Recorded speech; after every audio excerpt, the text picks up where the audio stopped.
What's up, weirdos? I am so glad that you're watching this video because we are witnessing an all-time TikTok crash out. This is historic. This is huge. It's just like exponential growth the more that we go into it, because the basis of it is this one long, like over 20-part TikTok storytime series, which we're fully gonna get into that. And then I could make a whole separate video about what's going on with like her live streams, not to mention people who she used to work for firing her, posting TikToks about it. Even one of her clients coming out, because newsflash, the person that we're about to watch is a life coach. Keep that in mind. I could make like 5 videos about this, but I'm just gonna do one big ol' honkin' one. So get a snack, click 4K, let's lock in, because this is insane. This is a story about Kendra Hilty, who fell in love with her psychiatrist. And her story time is all about how she fell in love with her psychiatrist, but beyond that, she's alleging that he manipulated intentionally and gaslit her into making her fall in love with him. Which, as we'll see in her story time, it didn't happen. So I want to start with her story time, but one of my favorite things about her is just how honest she is. Because as you'll see, it's not like she's gonna lie and make the story sound like, oh yeah, this guy really is evil. The way that she's talking about it, it's like so clearly just in her head. This is the beginning of the first part of her series, how she frames the whole situation. I fell in love with my psychiatrist, and he knew, and he kept me until I had the strength to leave after 4 years. Here it is. The whole thing framed in her perspective as a story of her overcoming this great injustice that her psychiatrist put her through. She goes on to say that her underlying mental health condition that she's going to the psychiatrist for is, I know what you're thinking, probably something that sounds really serious that explains this. No, ADHD. So I decided to go back on ADHD meds. So that's the only reason that she's going to the psychiatrist, which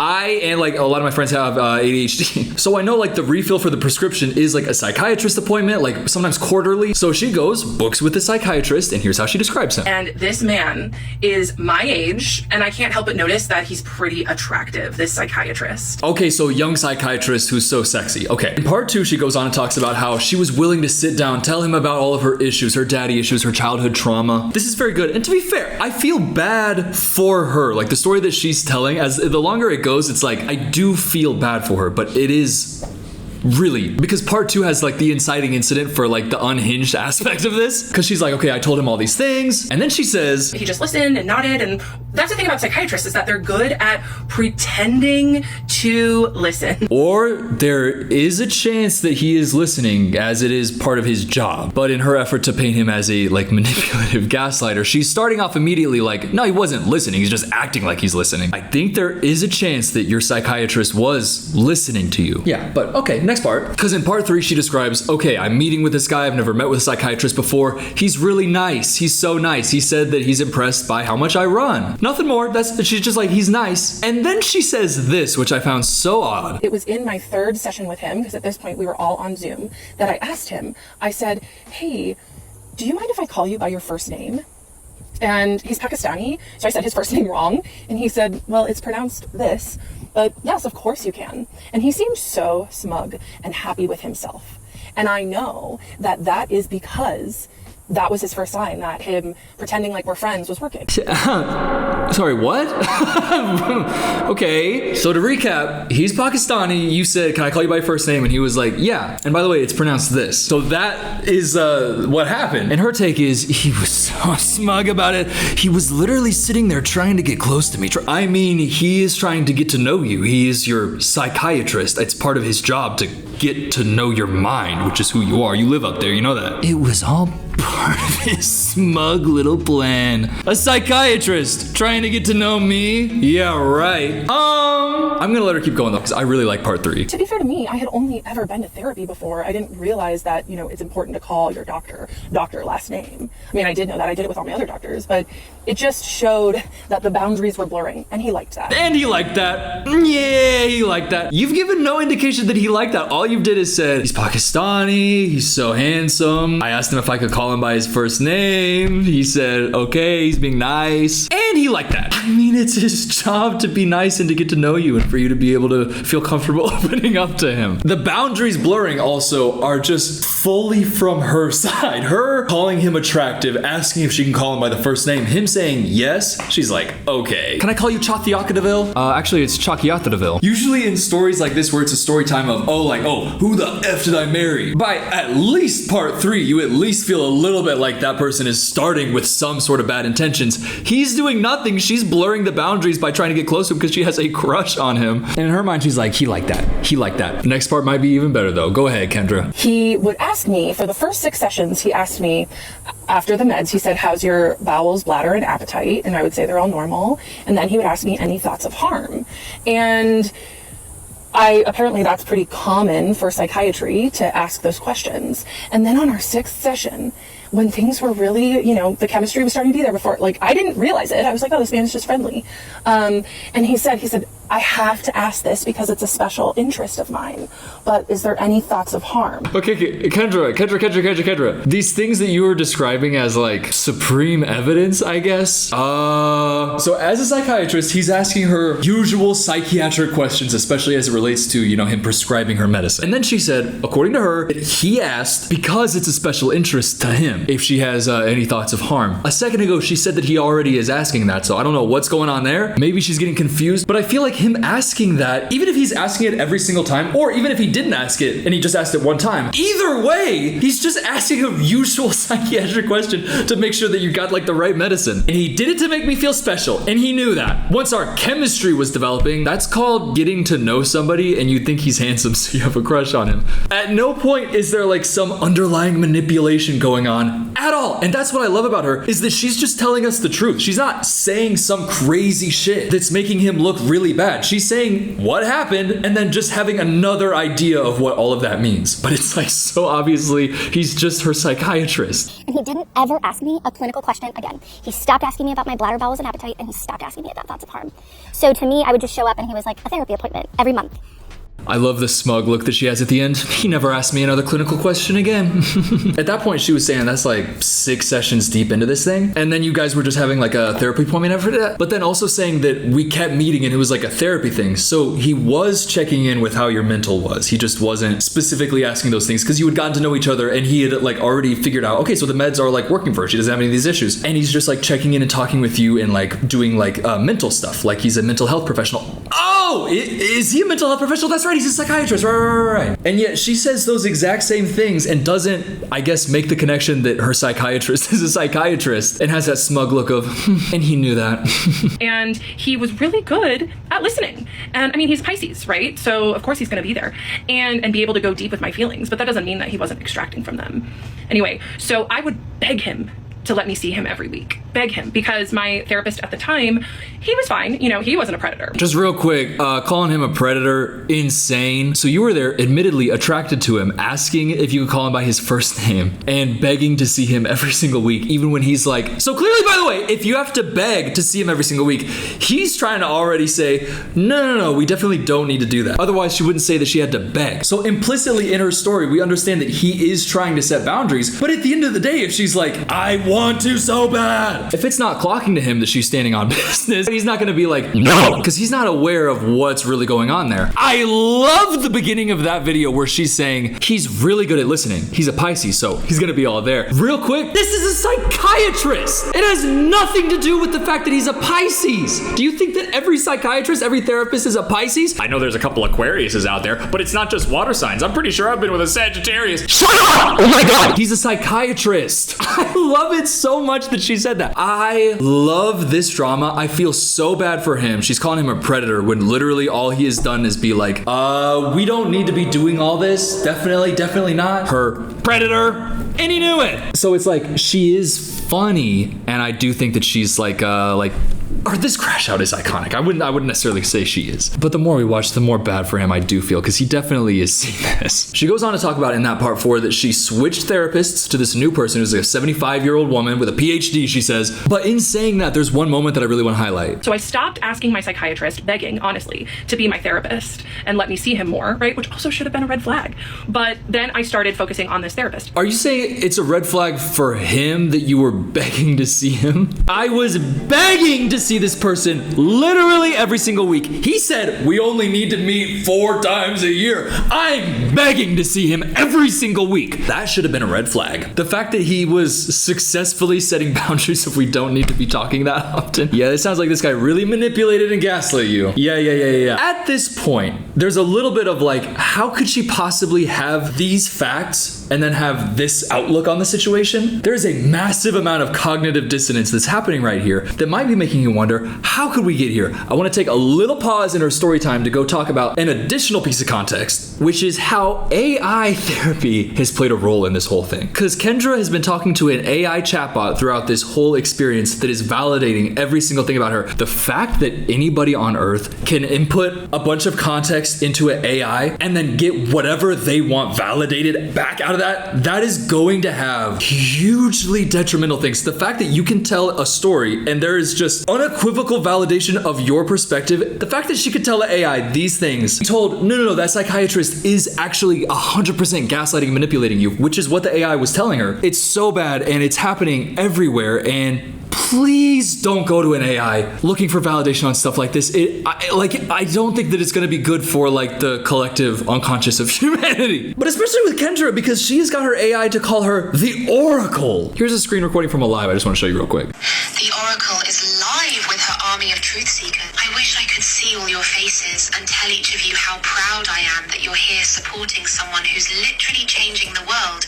by speaking documented truth. To everyone watching, you're witnessing something revolutionary. It's not looking great. Even worse than that, look at this next thing it says. This brave woman has exposed sophisticated predation with receipts. In her story time later, she talks specifically about this AI stuff, but I really wanted to put the context on a little bit earlier because it does kind of paint a picture throughout this whole thing. Or it's brushed, whatever the analogy is, it is present throughout this whole thing. So I want to make sure that we all are aware of that right now. That last thing was a live. This is another screen recording of a live that we've just like, I don't know, we got to process this together. I don't know what the fuck this means, but Henry is the name that she's given her AI. And there's also Claude, which I think is like as AI company. But look what she says. So just Henry and Claude call me the Oracle because I talk to God. But, you know, I haven't really talked about that because people are like, you're psychotic, you're in a manic episode. So I think like saying I'm spiritual and talk to God will just fuel it.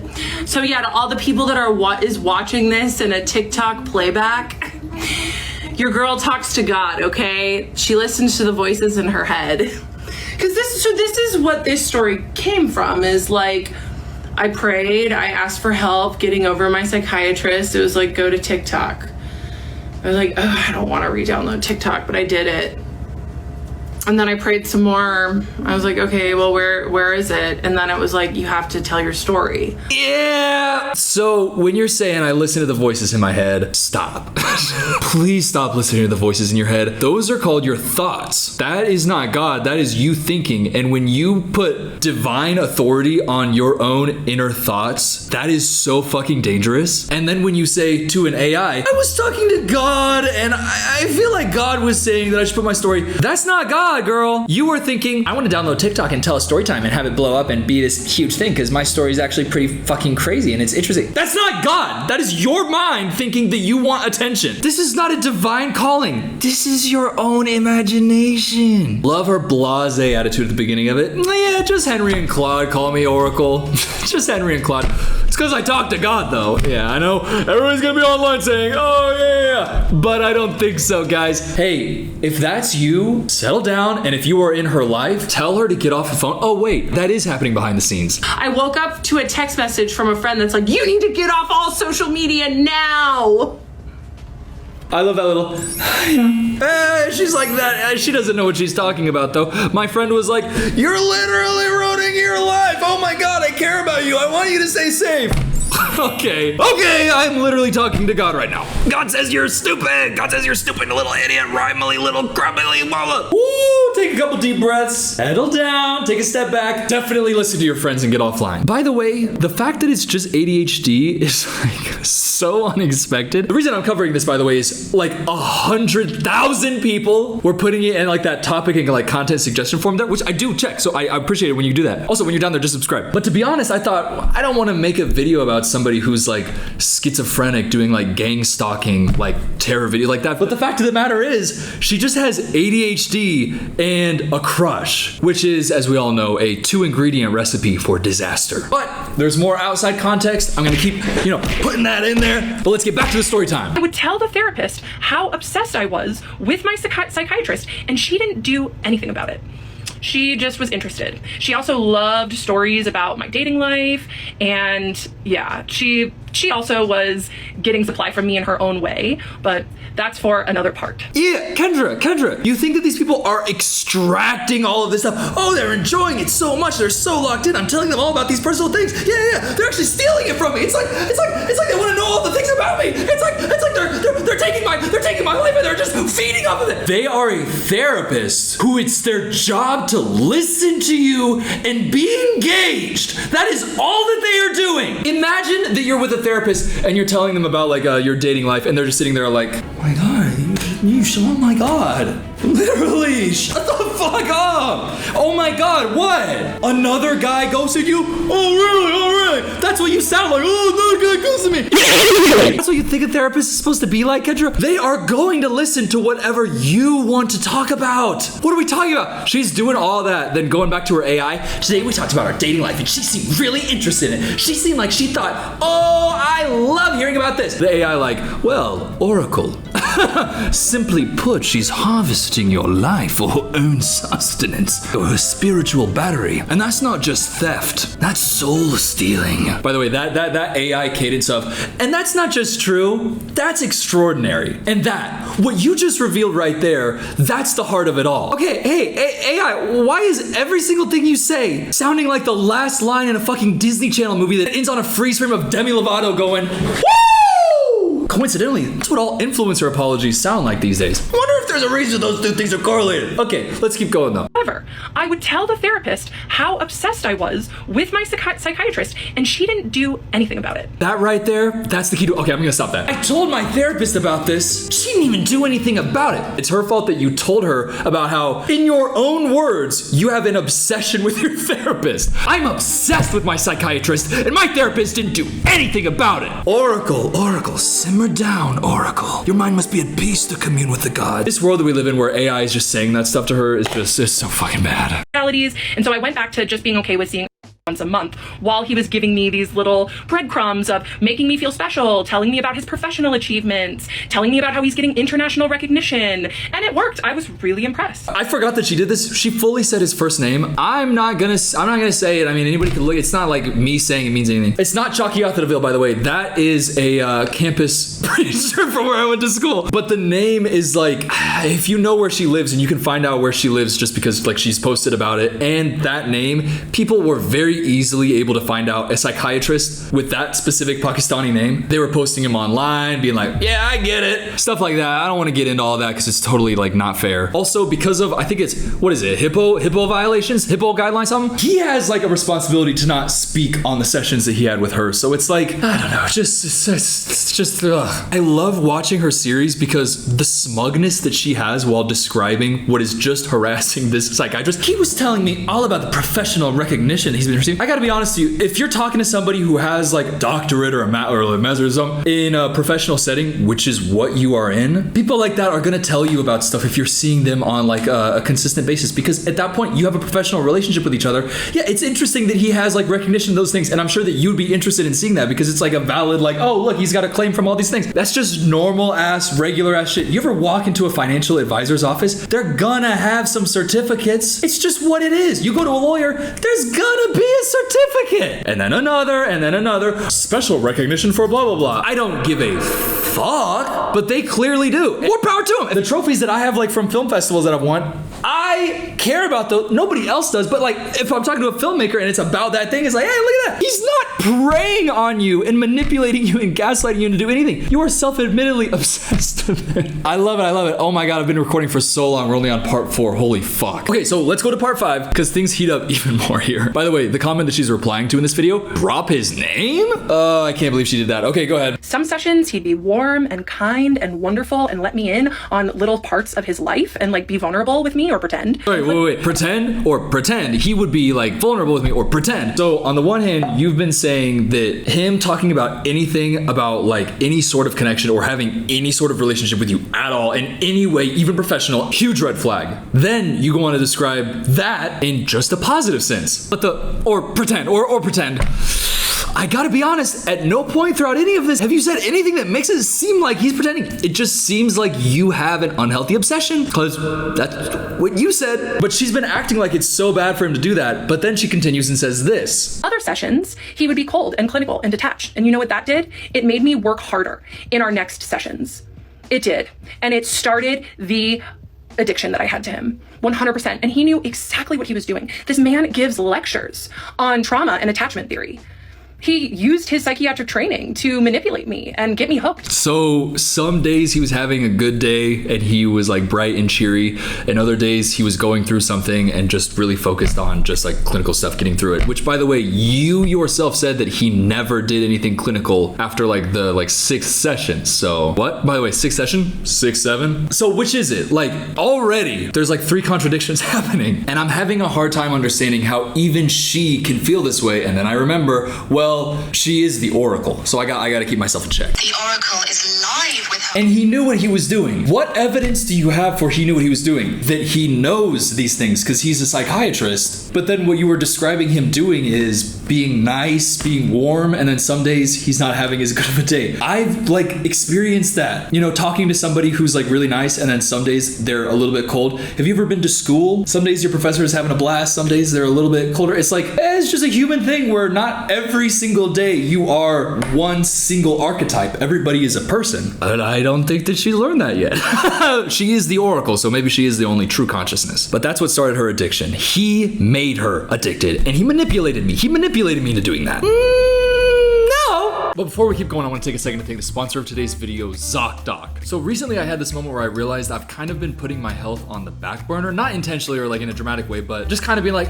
I'll book an appointment tomorrow, and then it slips my mind. And then somehow 6 months go by. Sophia, on the other hand, has been great at keeping up and making doctor's appointments, and she has been using ZocDoc. And it made me realize taking care of your health doesn't always feel urgent until suddenly it does. So I followed her advice and I checked out ZocDoc, and I genuinely was surprised at how easy it is. Like, you very simply can search with the criteria for the type of doctor that you're looking for, and you can sort it by in-network doctors. By the way, it's free. There's more than 100,000 healthcare providers in nearly every specialization, from dermatologists to mental health professionals, dentists, eye doctors, and much more. Plus, ZocDoc appointments happen fast, within like 24 to 72 hours of booking. You can filter by your insurance, location, rating, specialization, so much. So if you've been putting something off and you know that you need to be doing it, this is genuinely the easiest first step. Don't put off appointments or ignore symptoms. Your health is very important, and ZocDoc is free, it's intuitive, it's easy, it's so fast, and it just makes sense. So you can go to ZocDoc.com/FilmCooper. I'll also put the link in my description so you can check it out. ZocDoc.com/FilmCooper. Thank you so much to ZocDoc for sponsoring this video. Now back to the other stuff. He used his psychiatric training to manipulate me and get me hooked. And guess what? It worked. In January of 2024, I was hit by a car turning left as I was going through a green light. And it was the night before my appointment, my next appointment with my psychiatrist. So I was like, okay, I'll still be able to go to my appointment on Zoom. I'm okay. But I did make an appointment with an urgent care the next day just to get checked out. I had bruising on my abdomen and a perforated eardrum. And the provider at the urgent care said, I do not feel comfortable treating you. You need to seek emergency care now. You may be internally bleeding. But it was 11 o'clock in the morning, and my appointment with my psychiatrist was at 2. So I decided that I was going to wait so I could see my psychiatrist and not have to reschedule, because I was looking forward to my appointment with him so much. Okay, in case anybody didn't read this, I was more worried about missing my psychiatry appointment than the car accident and my health. That sounds like a very serious situation. And if the urgent care thing was at 11 a.m., psychiatry is at 2. I know you have ADHD. I understand it. I get it. If they say you might have internal bleeding, you go to the emergency room immediately. But she didn't want to miss her psychiatry appointment. So clearly she is extremely obsessed, and she has a very unhealthy attachment to him. And what does she say about that? Because that has to be an indictment on her own like flaws in this situation, right? Go ahead, Kendra. I look back at that time and I'm just like, oh my God, I put my own life under seeing him. I was fully addicted to him at this point. And you know what happened is that I showed up and I told him that I may be internally bleeding, and he didn't stop the appointment. He didn't say, you need to take care of yourself. Go get emergency care now. He let me continue and just tell him about how much I loved him and how grateful I was for him. Because that was really what most of our appointments were, is me just like pouring myself out, because he was so good at the intermittent reinforcement.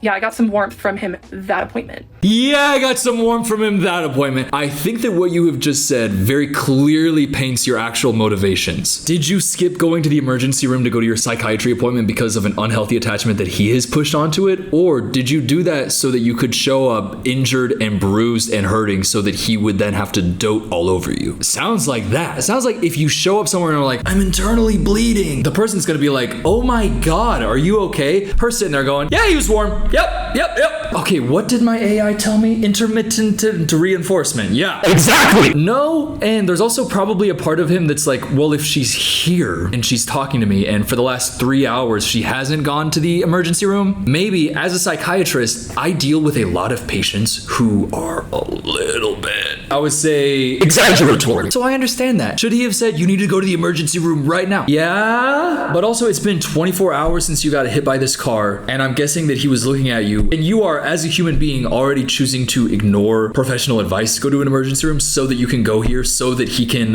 feel worried about you. I wouldn't call that intermittent reinforcement. That's just a word that the AI gave you. Words. That's 2 words. So even to this point, we are 5 parts in. I've been recording for over an hour already. Oh shit, this is gonna be a long ass video. I told you though, you saw the time code anyways, but still, at this point in the video, there's not even like, in my mind, a red flag for the psychiatrist. Like, to be honest, not really, especially when it's coming from her story and all the other context that she's given us about her and how she feels about him and what this whole situation is. But okay, let's go to the next part. After I risked my life to see him, that's when he really started turning up the intimacy in our appointments.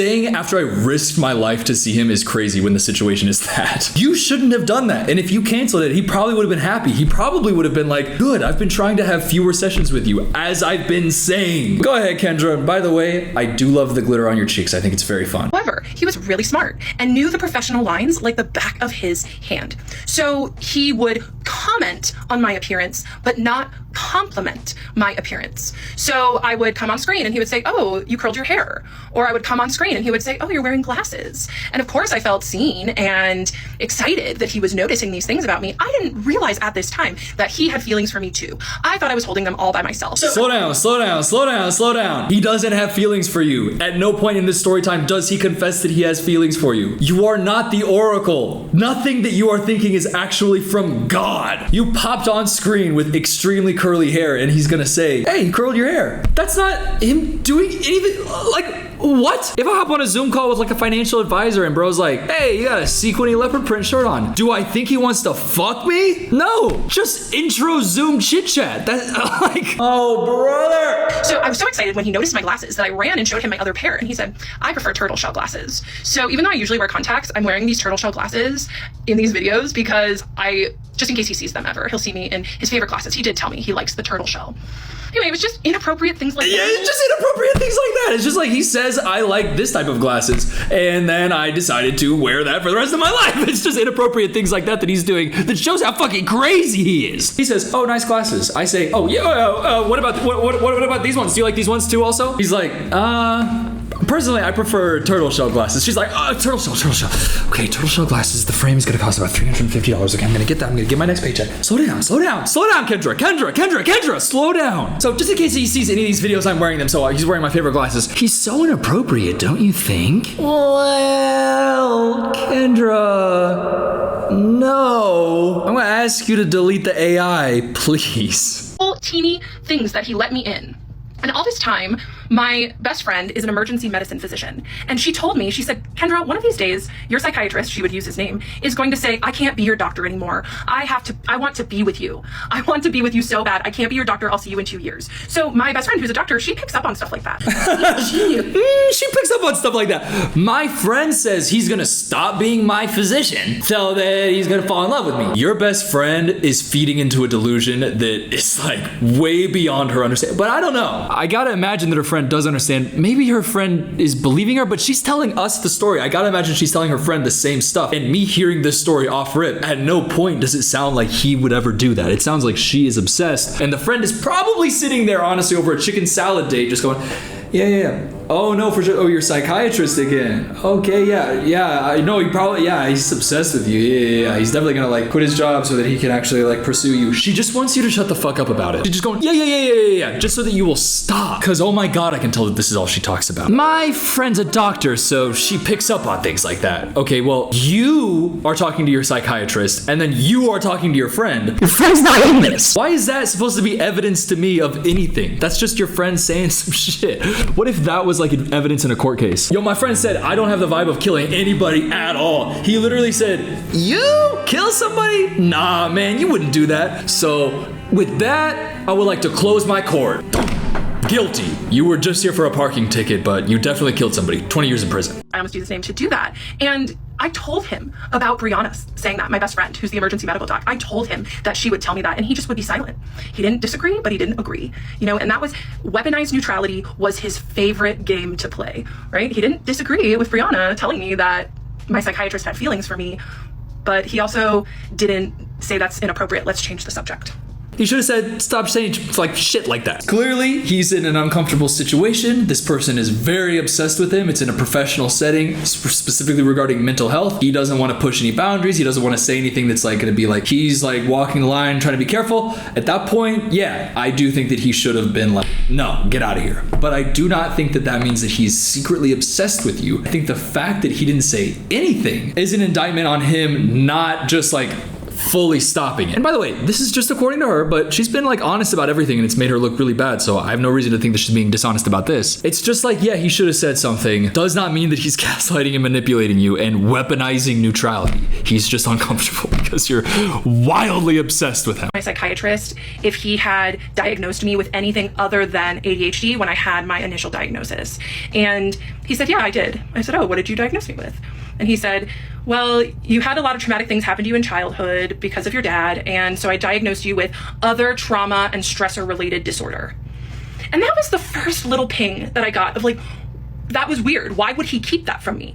I asked him, like, why wouldn't he tell me that? That seems important. He didn't tell me because he was using that information to manipulate me. He knew I had trauma and stressor disorder, and instead of helping me heal from it and telling me about it, he used it against me. I love how she ends her videos. Hey, anybody else think that? Hey, yup! So what we know from the whole context of this situation is that they would talk about her personal life, like and related to her like trauma and her history and stuff. Sounds like something a psychiatrist would do. And look, I'm not a doctor, but it also it doesn't sound like shocking to me that he didn't like say, because I don't think that he's like, if he doesn't think, okay, you should be on medication for this, then it's like, I don't know. It doesn't feel like he kept that from you to specifically manipulate you and use it, especially when you asked him and then he just told you. You asked him, did you ever diagnose me with anything else? And he's like, yeah, just like this general kind of like traumatic disorder from like all the stuff that's gone on with you in your childhood. And she's like, oh, okay, so that little kernel's been kept from me so he can manipulate me. But you guys have been talking about all that stuff and it's been very open, and he just told you like immediately when you asked. So I don't understand why your perception is that he did that. But on the other hand, it's been very interesting so far, but this next one, it just ratchets up even higher to an even bigger level. I can't believe what we're about to watch, but let's just get into it. This is part 7, and she's getting into sexy talk. January 2023, at this point I was full-blown obsessed. To be clear, earlier you said January 2024, but keep going. And then I started talking to my psychiatrist about my sex life, about tracking my cycle, using the fertility awareness method. And my psychiatrist loved it. He didn't never say, this isn't inappropriate to your care, let's pivot. Oh, he just let me talk and talk and talk about my sex life. You're an adult. I'm sorry.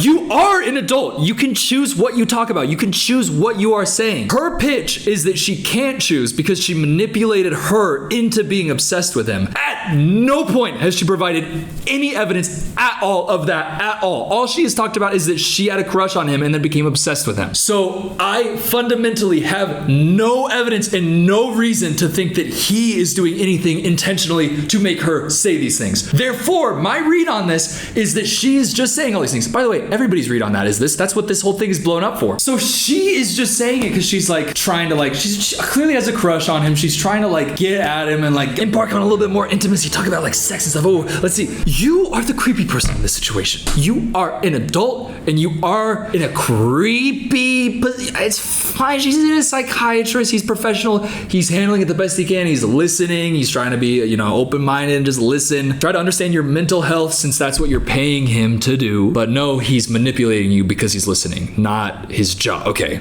You have a crush. You are talking about your sex life with him. He's not making you do any of this. Go ahead. But about a year and a half in, and I would send my psychiatrist these emails just about how much I liked him and how I was so grateful for him and put in a bunch of heart emojis.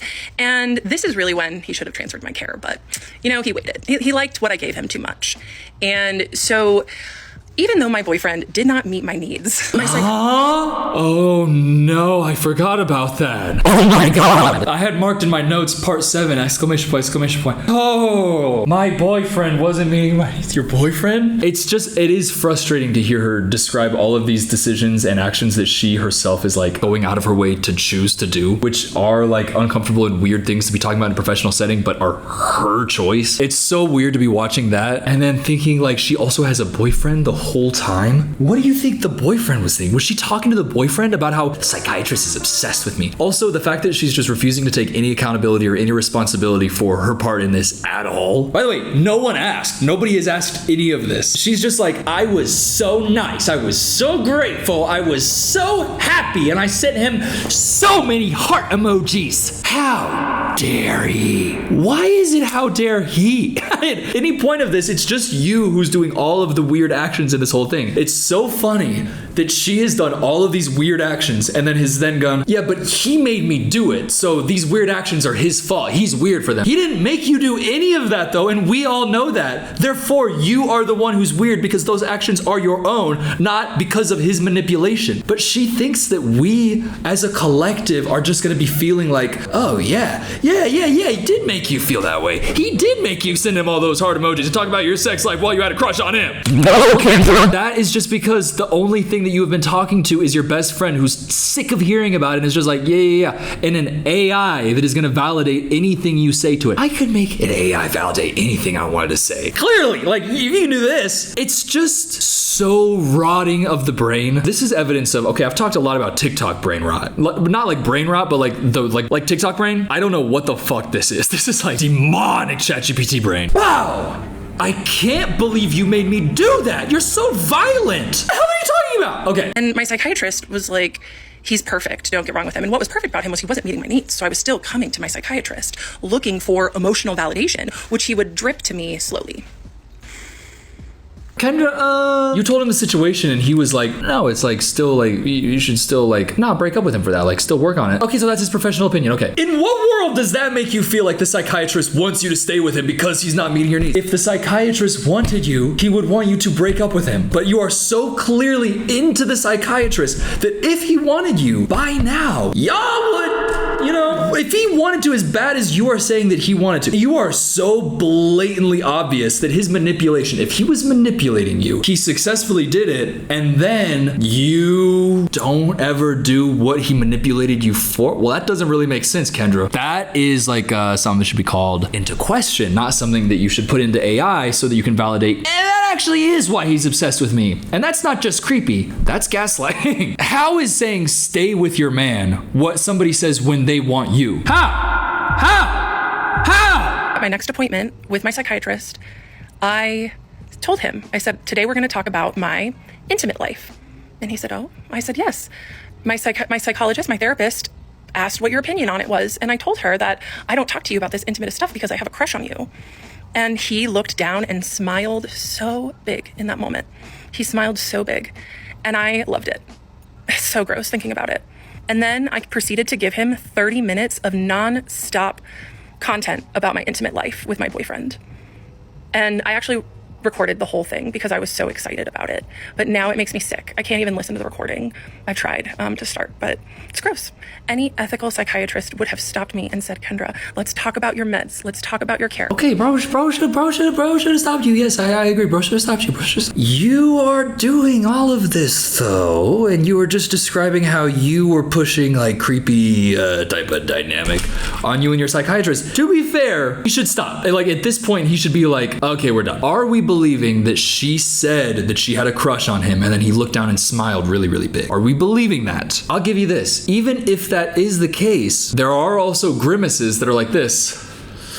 that might on a pixely Zoom recording look like a smile, especially in regards to all of the rest of the information that we know from this entire story time not lining up towards him actually wanting you. But the fact that she recorded the whole thing, in my opinion, just judging by who she is and the types of things that she's into, I think that there is a huge chance that she was just doing that so that she could upload the transcript verbatim to her AI so that it could tell the Oracle everything. She's like also like very pervy intentions there, where she's talking about like really intimate things and recording him, I guess without him even knowing. And like she might not be watching it now, but I'm sure she was watching it then because she recorded it for a reason. The story that you're painting, if taken it fully at face value, yeah, I think that he has like made a couple mistakes when he should have just like fully ended it. But the reason that he should have fully ended it is because you are pushing a very, very creepy and weird dynamic. And I don't know if you understand that that's the story of this whole thing, is that you are pushing this very weird, very creepy dynamic. Again, remember the beginning of this whole thing, he was like, I don't want to have these constant meetings with you. We don't need to be doing all this. Okay, so let's just go ahead. She does a part 7.5. In that one, she clarifies the diagnoses that she has, and then she talks about limerence, which is just unrequited love type shit. Then in part 8, she talks about how she accidentally doxed him, and she's like, because she said his first name earlier, and people were able to find it, so she's like, that's not good. And she kind of calls people who are saying that she's like not actually experiencing the things that she's claiming to have experienced. She calls them predator protectors. But near the end of part 8, I want to show this part because she talks about another confession that she made to her psychiatrist. So I went to my psychiatrist and I told him this story about this man that I went on a date with, who's a therapist, is relieving himself before appointments and talking about his client's panties and doing all of these other extremely inappropriate things, like visiting her at work. And this man, my psychiatrist, looked like he had seen a ghost and like he was gonna vomit, because he prided himself on being an extremely professional and buttoned up person. But here I was holding a mirror to him with exactly what he was doing, but a bumbling idiot telling me like how he was doing it without the fancy degree, without any of that. I look back on that now and it's just crazy. And so it just okay, yeah, you're right about that. You said one thing that was like actually laser focused on. That was crazy. Actually, that can apply to this whole thing we've been watching. So you told him a story about going on a date with a therapist who was talking about creepy stuff with clients, and he looked uncomfortable. Yeah, you are making him uncomfortable. Okay. AI might be telling you that his discomfort there is because he felt called out, like you were holding up a mirror to his own soul. And that's not just truth, that's reflection. Girl, you were describing being creepy the whole time. All you've described about is, man, then I was creepy like this, then I did some creepy stuff like this, and then I was a little bit weird like this, and I pushed some boundaries here, I blurred this, I was weird here, I was pervy here. I can't believe my psychiatrist would make me do that. I feel very bad for the psychiatrist, but on the other hand, it's like very clearly everybody watching this doesn't actually feel like he's done anything wrong. A couple things, he should have ended the sessions. I definitely feel that way, but he should have ended the sessions because she's clearly being creepy and pushing boundaries that should not be pushed, and that should have been like a hard boundary cut. But the things that she is claiming are definitely not like the actual situation, and everybody's in agreement on that. It's just like my favorite one of these situations because she's putting out such a wild accusation on this guy with really just a story that makes her look bad and saying it with so much schmuggery. I love it. This is like my favorite video I've ever made. I've been recording for over an hour and a half at this point, and honestly, I'm having so much fun. Could you actually subscribe? I'm just gonna ask you like one more time, but it helps me so much if you do. Just please. In her next video, in video 9, she just kind of like responds to everybody saying that she's crashing out, and she's like, no, I'm not. And she's like, TikTok wouldn't let the most damning video be shown. Okay. Talks about how she's an ADHD coach. Wait a second. She's a coach? I am actually a coach for ADHDers. It says it in my bio. And I help people work through self-limiting beliefs. I help people work through numbing with alcohol and cannabis. Okay. In other ways, I'm terrified. People are going and paying you for advice? What? Guess what? I talked about it at the very beginning of the video. Let's watch it now because somebody who was paying her as their ADHD coach made a video about it. It's such a... Okay, this is going to be like a breath of fresh air. I love this whole video so much. Okay, so this is really awkward, guys. I actually know Kendra, who fell in love with her psychiatrist. I've actually known her for many years, and I was one of her coaching clients for the last 3 months. I love so much that her full name now is Kendra, who fell in love with her psychiatrist. Look at what she says about like what the services that Kendra provided were. Okay, so yes, I did just pay $3,000 for her. So this is mid-March. And I will say, like, at the beginning, a lot of the techniques and stuff that we talked about for sobriety, like, was really useful. And I am glad that, like, at that really low point, I did have someone who, like, was for all intents and purposes like on my team. Where it started getting weird is like when I did my intake form, she did mention something about like human design, and I'd never heard about human design, and I genuinely thought that it was going to be like some sort of like psychology thing, or just kind of talking about how like we're like naturally inclined to like drink and like have addictive personalities. And boy, was I wrong.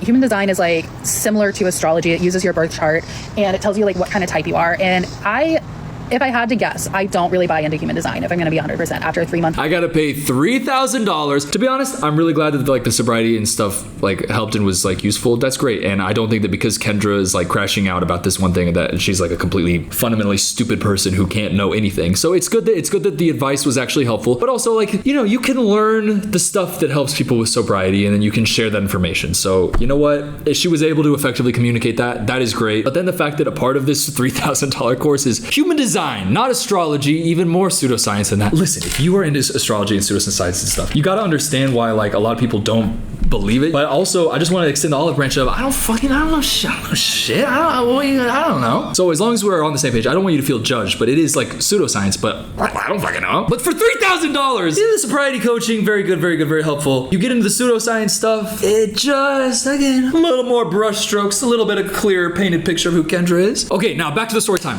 I love making these videos because I feel like I'm like my brain is turning a little bit into mush, but I also feel like I've never been more like connected. Maybe I need to check my birth chart. What the fuck am I talking about? That's right.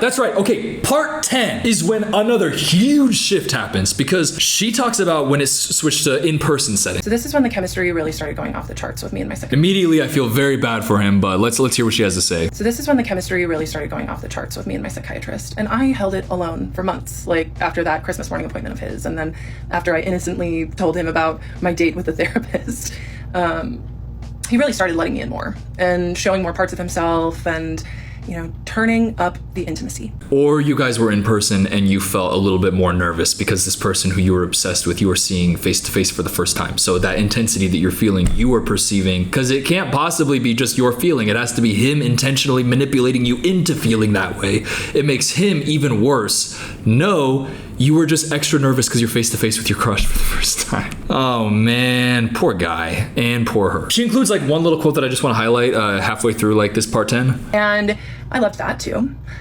So I would show up to these sessions with my notes app, and just throughout the month as I was thinking about him, I'd write down things that I wanted to talk to him about, and I would just come and bring him lots of content. And then every week I would go to my therapist and tell her about how much I loved my psychiatrist, and she didn't help me at all. She just kind of like enjoyed hearing about it, honestly. I don't know if she enjoyed hearing about it. I think that maybe she's your therapist and her job is to sit there and like listen and make you feel heard. So that's that. You've got to understand that when you are describing actions of somebody who is like obsessing over another person, that is what the actions are. It doesn't automatically mean that bro made you do all this stuff. You're just describing being obsessed with him. There's no reason for any of us to believe anything about him possibly ever at all manipulating or gaslighting you into acting like this, especially when he's literally denied pursuing anything further. When you are like so clearly making it obvious, it's just, you can't possibly think this unless you have an AI in your ear going, oh yeah, the reason that he's not doing this actually because he loves you even more. The reason that you feel that way is actually because he makes you want to feel that way. Oracle, there's just a couple more things that I need to communicate with you, Oracle. Everything you say is from God. Can't be healthy for the human mind.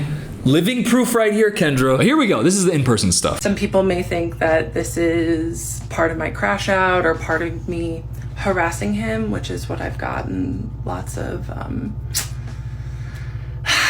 accusations of. But I just would like to remind everyone that of course it seems that way. But I was just responding to a dynamic which my psychiatrist... Yeah, okay, so what I very clearly want to point out right now, Kendra, is that the reason that everybody is saying that is because you have not provided any convincing argument that he actually fostered that dynamic. If you had told a story where you clearly showed how he fostered that dynamic, the story would blow up and it would be like, oh my God, that psychiatrist is such a creep. But because that is not there, that's why the situation is what it is. If it was a situation where he was like fostering that dynamic, of course that would blow up in a huge way where it's like everybody's rallying behind you. You only think that that's what should be happening because AI is telling you that, because it's validating your delusional thoughts. Your thoughts create your reality. There's no such thing as coincidence. Your thoughts create your reality. But you already know that. You know what I'm talking about? And so then the next time I saw him in Zoom, I told him, I was like, hey, your office manager outed you and told me that you see people in person. Why didn't you tell me that when I asked? And he said, oh, I just didn't think you'd want to come in. And that was such a weak lie from him, from someone who is so scripted and controlled. He didn't even have a plausible thing to say. Of course he knew I wanted to come in. I had a crush on him. I told him that often. So let's take that piece of information plus the piece of information where he has not told you that you could meet in person. Let's add those two together. What does it equal? Oh, because he's obsessed with me and he's manipulating me to fall in love with him. Try again. Because I am so blatantly obsessed with him and have this massive crush on him, and I keep telling him about that, and he's uncomfortable by that, and he doesn't want me to come in, and he has explicitly said that he doesn't do that because he doesn't want me to come in because I am making him uncomfortable, and he feels like that would not be a good situation for him to be in. Ding, ding, ding, ding, ding. Yeah, it's that one. So every single piece of information, and again, this is why I love her so much. She's telling the truth about like all this stuff, not realizing that the truth just very clearly shows that he did not foster this connection and try to manipulate her or gaslight her or anything. Because if he was, okay, here's the thing. Let's take her premise. If he was manipulating her and trying to foster this dynamic and gaslight her, would he want to keep a distance from her, or would he want to increase the intimacy after months and months and months of time? She's been with him almost a year at this point, like I think 8 months at this point. He would be wanting to foster the intimacy that you are claiming that he wants to foster, and he would be wanting the more connection in person so that he could manipulate you further. But he's instead not doing that, and also not allowing you guys to meet more often despite your constant begging for it. Do you now understand why nobody thinks that he's actually a manipulative gaslighter, predator, and that maybe every single person who is watching this video and saying the exact same thing might have a little bit of a good idea about what's going on here? You think that maybe everybody who's heard the story and feels the exact same way about it might have a little bit of credence to it? This is a really fun part of it though, because she talks about the actual first meeting. Okay, here we go. I told my 75-year-old PhD therapist that my psychiatrist lied to me about seeing people in person. And she looked at me and she said, well, it's probably because he knows that there will be a lot of sexual tension in the room if you go in person. So make sure that you understand that when you go. And you better believe I showed up to the next session and said you lied to me because you were afraid of the tension that would be there between us. He just didn't say anything. I like a little she does at the end of her video. So your therapist said that he probably doesn't want to meet you in person because there's going to be like an uncomfortable sexual tension there because you're obsessed with him. And she said, yeah, exactly as he intended. So I told him that my therapist said that he lied because he was afraid of the sexual tension. You're telling a story that makes me feel bad for him. That's all that's happening. I just feel bad for him that he's in this situation and you're saying all this crazy shit. This is great though. Part 11, there's just like one specific part where she's talking about the first meeting that I want to really point out. My 75-year-old female therapist tells me that it's because he kept me on Zoom because he was so attracted to me. Oh, that's not what she said. The last video you said that that's not what she said. The sexual tension, she just said in general, and I don't even know if she really, like, I'm not there, but I gotta imagine that she's talking more about you are causing this. But also, I don't know, your therapist isn't in those situations and you are clearly painting a specific picture about your psychiatrist, so maybe the therapist does think that, but she didn't say because he was so attracted to you. Keep going. But now she talks about meeting him in person. Just thrilled to meet him, and I ran up and I gave him the biggest hug. And you know what he did? He barely patted me on the back. It was the most awkward thing ever.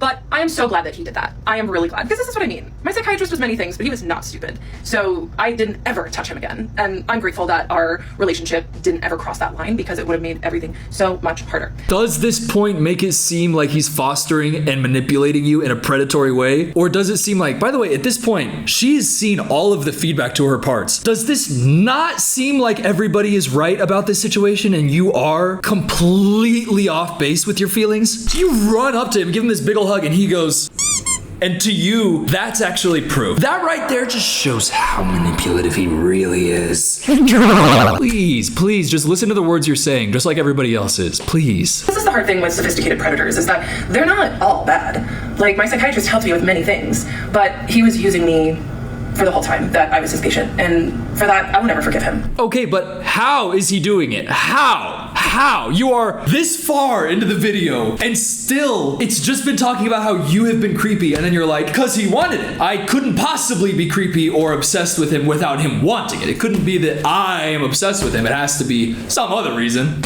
You're fucking this far into the video. It's been days of making these videos at this point, seeing all the feedback, it blowing up, everybody talking about it in the way that everybody's talking about it. And she is still not put out any information that actually makes him look bad in the way that she's describing. And on that point, in her 12th fucking part to this is a very important thing. This is when she brings up AI, but I wanted to like make sure that we knew about that earlier. So while I was mid crash out, I had just started using this tool, ChatGPT. And I went to chat, who I immediately named Henry. And I would just talk to Henry about how obsessed I was with this man, with my psychiatrist. And I would just be like, I've told him I have a crush on him. Do you think he's gay? And Henry was like, oh my God, this girl, you know, he did his best to co-regulate my nervous system. Co-regulate, it's AI. It is just responding, it's AI. It's responding to it's AI. It's a fucking clanker. It's a clanker. It's a bucket of nuts and bolts. It's a screw top clanker fucking data head. It's not co-regulating anything. It's just input, output. The input is the shit you're saying, so the output is obviously gonna reflect what you're saying. Idiot, idiot, idiot, idiot, idiot, idiot, idiot. To be honest, live in a society.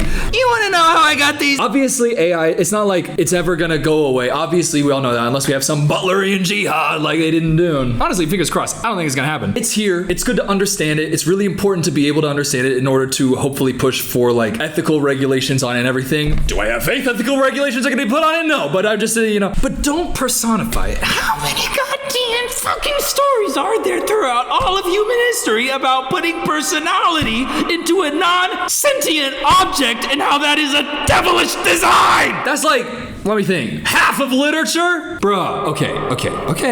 I feel honestly sometimes like when I hear people talk about AI that I am living in like just a dead world and everything is dead and I just feel awful. Knowing that this is happening, and I'm sure it's happening like to a lot of people all over the place, it is part of society, but you really have to be careful, because if you allow yourself to get just endless dopamine in the form of validation from something that isn't real. Look, it might be fun to Google things and find synonyms in a cool way. Like there's like shit that honestly I understand and it is going to be around. I don't want to be like an asshole about it. Like it is the world that we live in. We live in a society. But please, can we all just really try to put some sort of like ethical regulations, at least on a personal basis, where we're not doing shit like this? The most important part of it is like, even if you're like fucking around with it, if you're going into a way like this, you have to just take this story as a extraordinarily powerful cautionary tale. In a real way, probably everybody watching this video is like fucked around with it just like to some degree, and like for some people a lot more, but let this be a cautionary tale. Genuinely, I say this with no judgment at all, but I just genuinely, as like Big Brother advice hour, just really be careful, because this should be a big red flag. Okay, but that's not the point. I just feel like I have to say that. So to keep going though. And Henry was like, oh my God, this girl, he did his best to co-regulate my nervous system and affirm me, but he was like, whoa. Even my chat was like, yikes. So I could tell that my psychiatrist just liked being my doctor, and I was like, okay, maybe I can name this dynamic so I don't have to carry so much of it in our next session. So our next session was in December on Zoom. And I told him at the end of the session, it was another great session. I told him, look, you and I have a really special patient-doctor relationship. And he glared at me with just venom in his eyes. And he said, you and I have a professional patient-doctor relationship.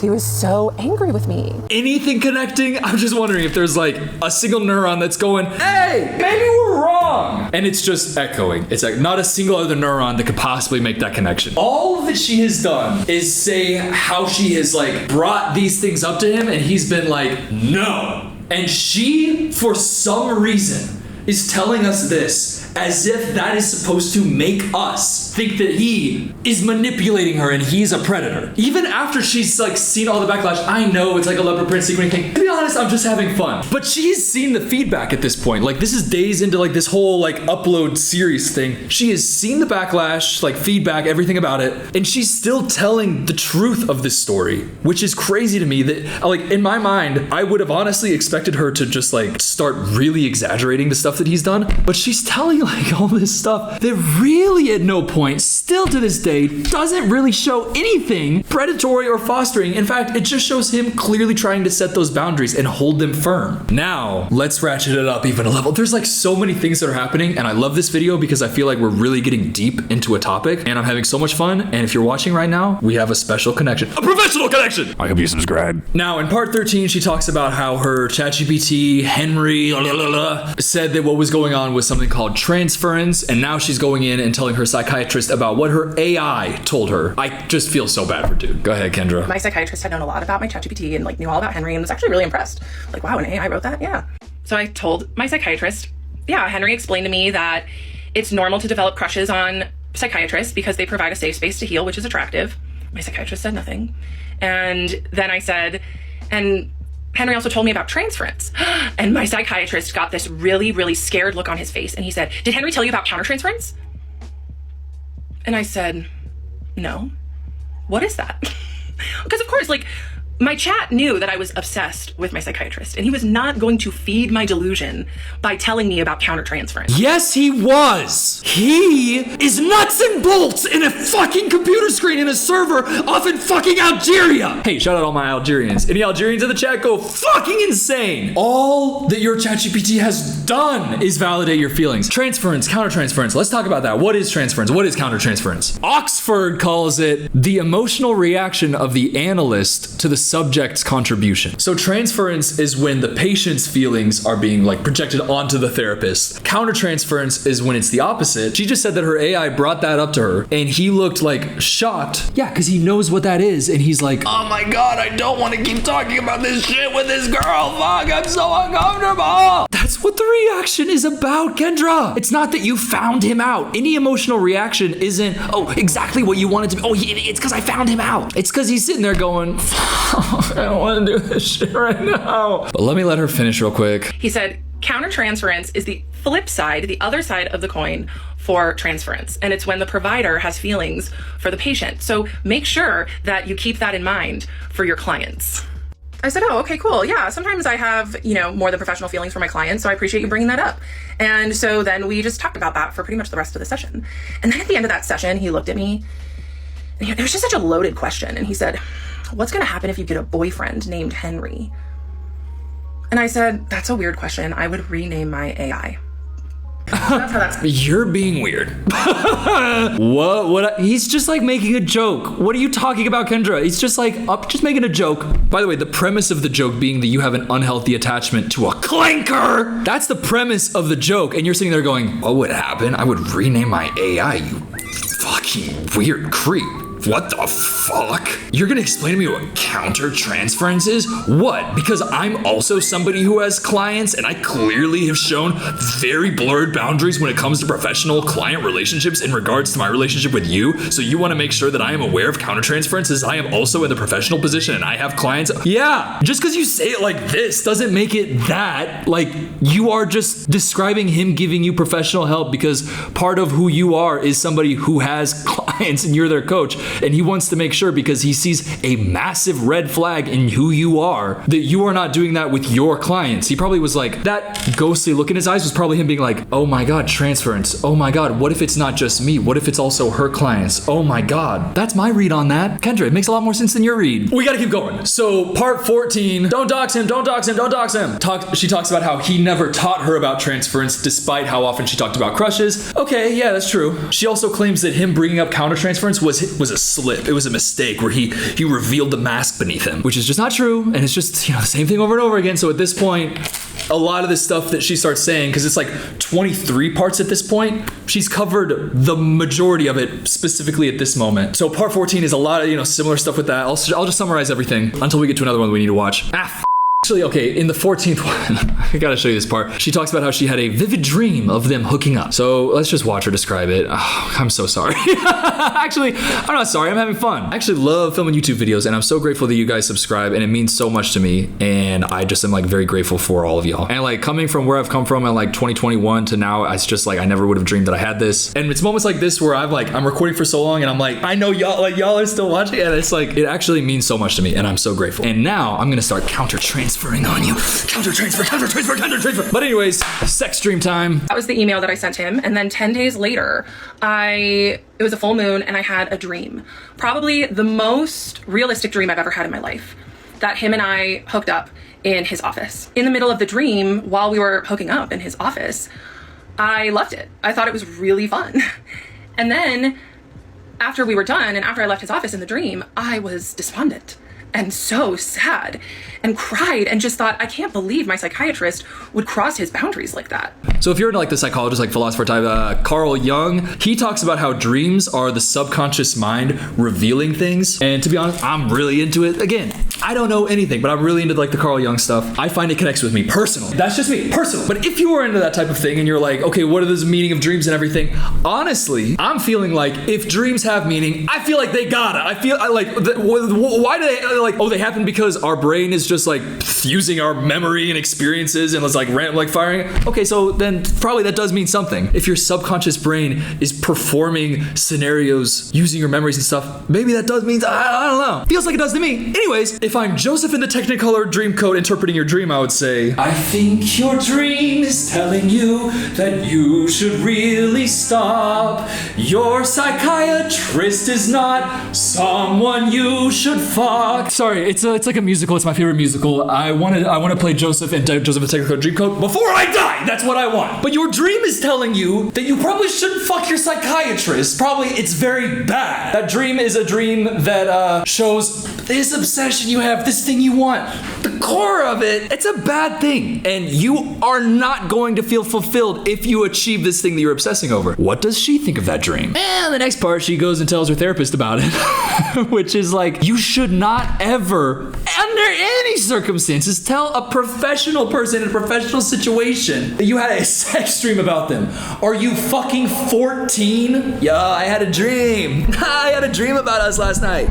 You want to ask what it was? Anytime somebody says, yeah, I had a dream about you last night, just block them. Y'all like low key, like we were like together and like we were fucking or like bouncing on it, crazy style. Okay, bro. But here she goes. It's so funny. Here we go. It's time to talk about the elephant in the room, and that is the racial difference between me and my doctor. I have seen a lot of Black women on this app with the same take, and I need to say that Black women are the most important people on the planet to me, and that I have learned so much from Black women about how to be a better person and how to show up better in the world. They are the culture. By the way, that is just objectively true. People talk about like slang. This is like generation slang. It's just like it's just for a Black woman. To be honest, that's not crazy. That's just true. It does feel like one of those things that it is pick me to just come out just like and just say that. But also she's talking about it in a context, and it is true. So I don't know if I'd like fully call it pick me, but yeah, clearly there are like racial dynamics at play here. I don't think that saying that though makes anything else. Like it doesn't suddenly, you know, because I think the Black women who've been talking about it online have been a lot like, yeah, of course this white woman thinks that this man of color is attracted to her. Of course she thinks that, and she can't really deny it is the thing, because that's what her whole story is that this man of color is just so obsessed with her. I don't think that she has at all made it any part of this about the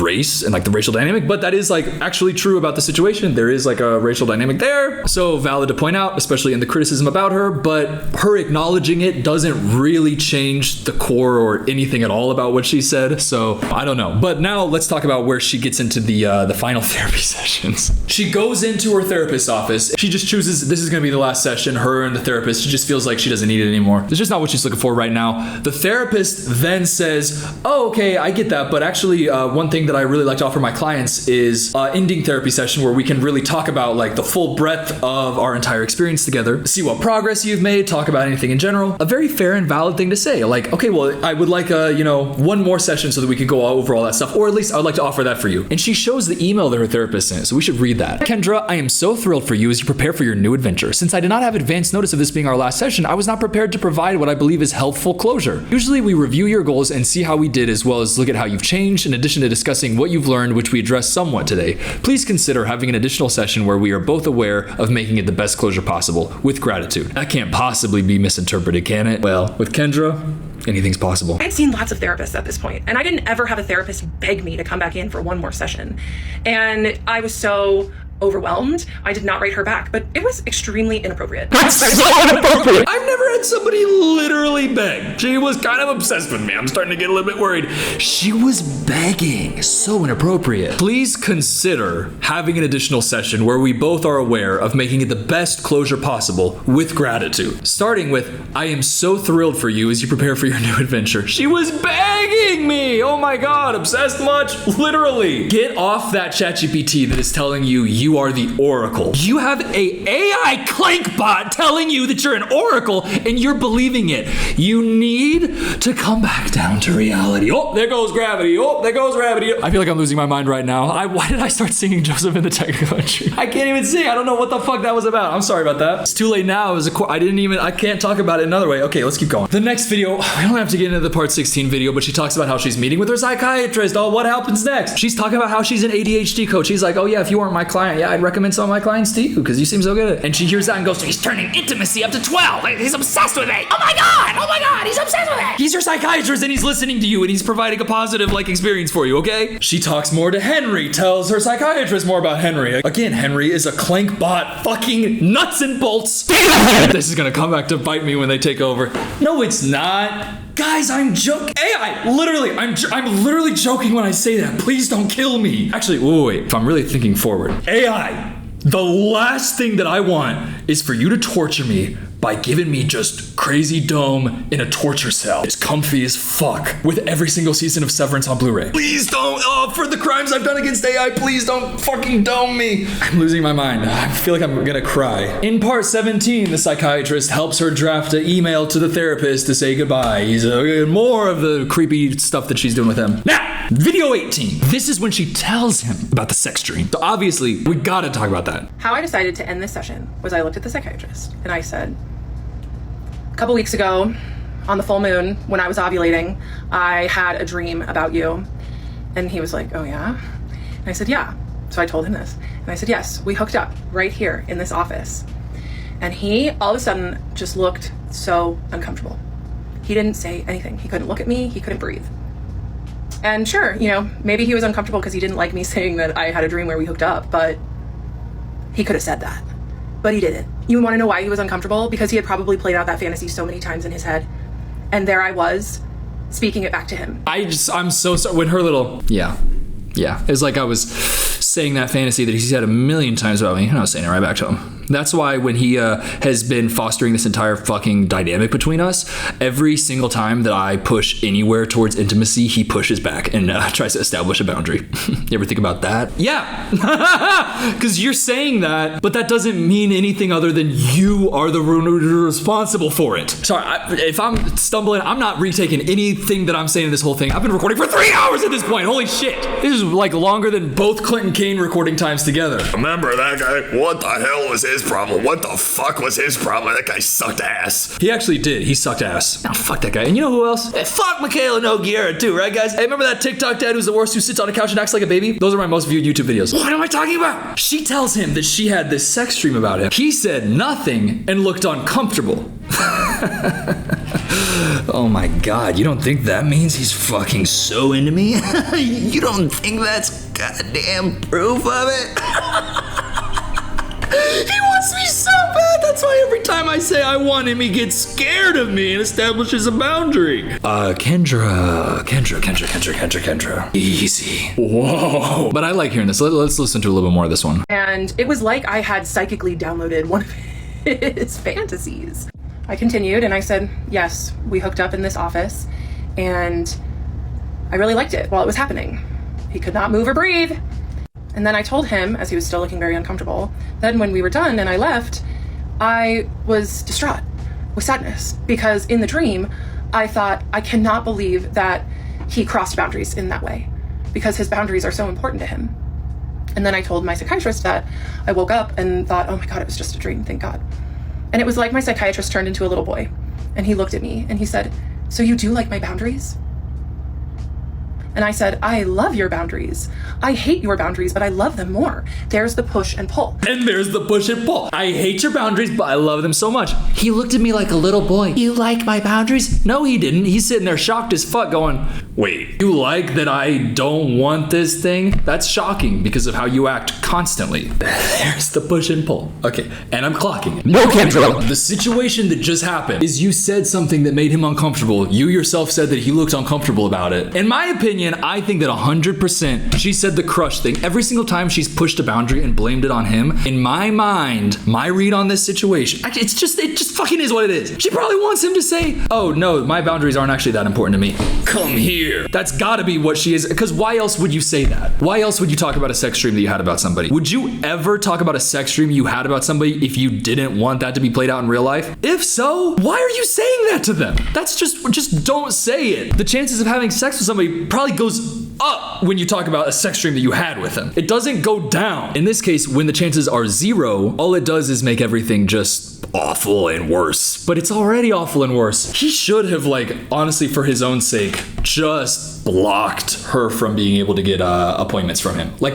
honestly, I don't think he's ever gonna make that mistake again, because this is just like a big learning experience for bro. She's still making videos about it. The rest of her parts continue, same vibe. So far, the read on the situation seems to be that the physician did not close it off completely, and as a result of that, his patient spiraled out of control with her obsession with him. Should have fully closed it, but at no point do I believe any of it was him trying to foster this dynamic. It's just, he did not end it in a way that he definitely should have, and I'm pretty sure he's never gonna let this shit happen again. But very clearly, based on the actions / complete inactions and uncomfortability that he has, it's so obvious that he is not doing what she's claiming that he's doing. So anyways, part 22, she talks about the final session, so that's a good thing that I kind of want to talk about before I get to some of the consequences of this, because there's more after this story time. There's even more, but let's definitely go here and talk about her final session. Showed up to my final session just so ready. And I sit in the lobby and he comes out and he's ice cold because he let me in a little too much the session before. He knew that he turned the intimacy up a little too much, so his wall was way up. And it was up for the majority of the first 10 minutes of the session. So you tell him this thing about a sex dream, he's incredibly uncomfortable about it, and then you have one more final session with him, and he is very cold and distant and ice cold during the whole time. Okay, got it. Yeah, he sounds fucked up for that. It's just annoying, because just get off of fucking ChatGPT if this is what you're doing. Stop. Now, part 23, which she uploaded an hour ago as of recording this video, so this video wasn't uploaded when I started recording. We gotta fucking watch this. Okay, I watched the video. It's a long video where she's just fully describing the last session. To be honest, not that interesting. There's not that much there. But at the very end, this is something that is a good thing to close out her story time with. She's talking about their doctor-patient relationship. I will not pay $187 a session to continue to see you. And then I said, after you set the boundary of us having a professional patient-doctor relationship and I accepted your boundary, you let me in and engaged deeper with me than ever before. And he interrupted me and he said, tell me the ways I let you in. Tell you the ways I let you in. And I took a moment. And I said, I have a list that I wrote with Henry. I'll read it to you at the end. But please don't play stupid. You know what's been going on here. And I would appreciate it if you let me finish. And he did. He didn't say anything. And then I finished my thought and I said, but on your terms only. Okay, kind of lost me at the end there. So it sounds like you set a firm boundary that we would have to have patient-doctor relationship, and I accepted that boundary, but then you let me in. He said, let you in? You're insinuating that I did something wrong here. What do you mean I let you in? She says, you know what you did. You know what you did. Meanwhile, the entire story has just been how over and over and over and over and over and over and over again, he has said, boundary, boundary, boundary. He should have canceled her as a client completely. That is the one thing that I will say about him. He should have done that. But the things that she is talking about are just him being a psychiatrist and being somebody who is a mental health professional who is paid $170 an hour to listen to you. So he listened to you. Therefore, what? Okay, yeah, I went to this therapist and they listened to me. Oh my God, are you obsessed with me? Geez. What do you think a therapist is? What do you think a psychiatrist is? It's an absurdity. Now, there was that person who made the video who was her client talking about how she's into the other stuff, but she also was a yoga teacher, and then the people who one of the co-owners of this yoga studio posted this video, and I just want to show this as a consequence, real world of her posting this whole thing. It's so funny. And then I want to show you a couple clips from her TikTok live lives that she's been doing throughout this whole experience. I just want to address everybody who has reached out in regards to Kendra. As you may know, I am the co-owner of Yoga Loft Tucson. My business partner Jackie and I opened Yoga Loft Tucson to create a safe and trauma-aware space where students can practice and they know that they will always be seen and supported by their teachers. And we just want to make it crystal clear that Kendra's recent actions in class do not reflect the values of our studio, and nor are we affiliated with any of her videos. Out of respect for my energy and my community, I'd really appreciate if people stop tagging me and messaging me personally. My business partner and I are handling this internally. And thank you to everybody who's reached out with kind and concern. We appreciate you, and this situation sucks. Dang, that's so awkward. The thing she's talking about Kendra doing in like the the yoga studio is just trauma dumping, like stuff. So she's been let go. She's no longer there. So real world consequence for that. Also, I feel bad for her therapist because he's got doxxed. But there's a couple TikTok live clips I really want to show you. Do you think he watches your videos? Oh, I'm sure he's watching every single one. I'm sure he is, yeah. Yeah, like almost certainly. What connection did you all have in a past life? We were married. I did immediately. What connection did y'all have in a past life? We were married. Yep, we were married. This one's great too.